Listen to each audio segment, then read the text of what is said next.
अध्यक्ष महोदय वितरित केल्याप्रमाणे. अध्यक्ष महोदय, मी ही लक्षवेधी हा प्रश्न मांडतोय आणि आपल्या सर्वांचं लक्ष वेधण्याचा प्रयत्न करतोय. ते द्राक्ष उत्पादक शेतकऱ्याच्या बाबतीमध्ये आम्ही आपलं लक्ष वेधतोय.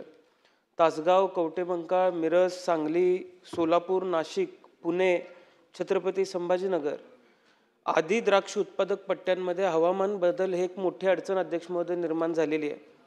मागच्या यावर्षी 13 मे पासून ढगाळ वातावरण, अगदी मोठ्या प्रमाणात पाऊस चालू आहे.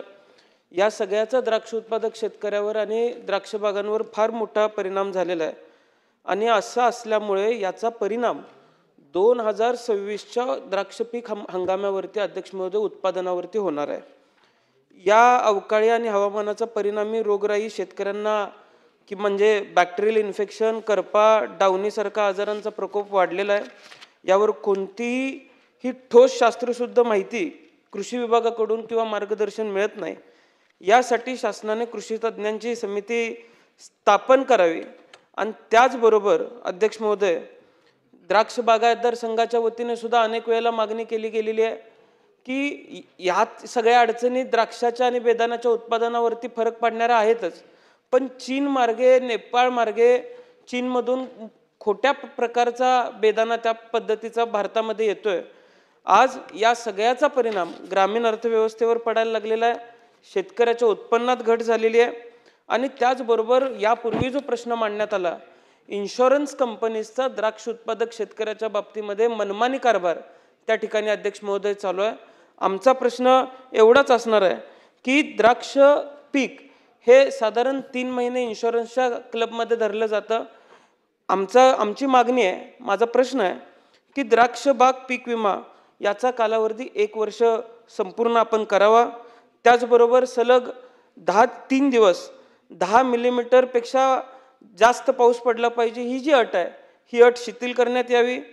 दव, धुके यामुळे सुद्धा द्राक्ष बागांचं नुकसान होतंय, या बाबी सुद्धा समाविष्ट करण्यात याव्यात.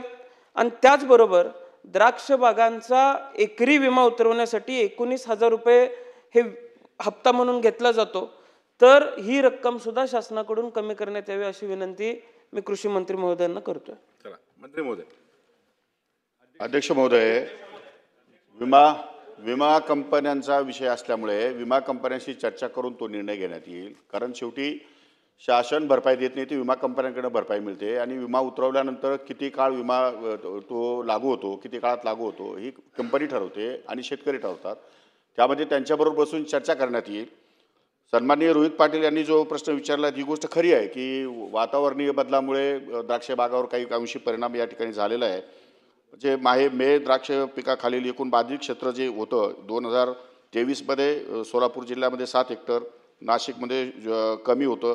त्याचप्रमाणे मे 2024मध्ये याच्यामध्ये सोलापूर जिल्ह्यामध्ये 23 होतं, नाशिकमध्ये 1 हेक्टर आहे, सांगलीमध्ये 66 हेक्टर आहे आणि धाराशिवमध्ये 4 हेक्टर आहे. असे बाधित द्राक्ष पिकाकरता महसूल विभागाचे शासन निर्णय 27/3/2023 नुसार प्रति हेक्टर रक्कम 22,500 याप्रमाणे 2 हेक्टर क्षेत्र मर्यादेपर्यंत नुकसान भरपाई या अगोदर देण्यात आलेली आहे.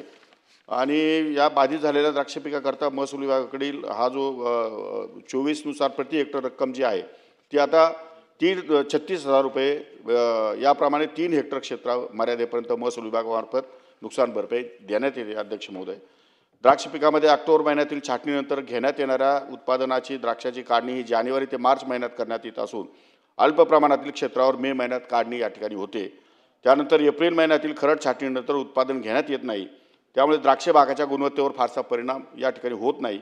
अवेळी होणाऱ्या पावसाचा द्राक्षाच्या उत्पादनावर व त्याच्या गुणवत्तेवर होणारा परिणाम याच्यावर भारतीय कृषी संशोधन परिषदेच्या अधीनस्थ असलेले राष्ट्रीय द्राक्ष संशोधन केंद्र पुणे यांच्यामार्फत हवामान बदलाच्या परिणामाचे बारकाईने निरीक्षण करण्यात येत असून उपाययोजना सल्ले राज्यातील द्राक्ष उत्पादक शेतकऱ्यांना नियमितपणे देण्यात येत आहेत.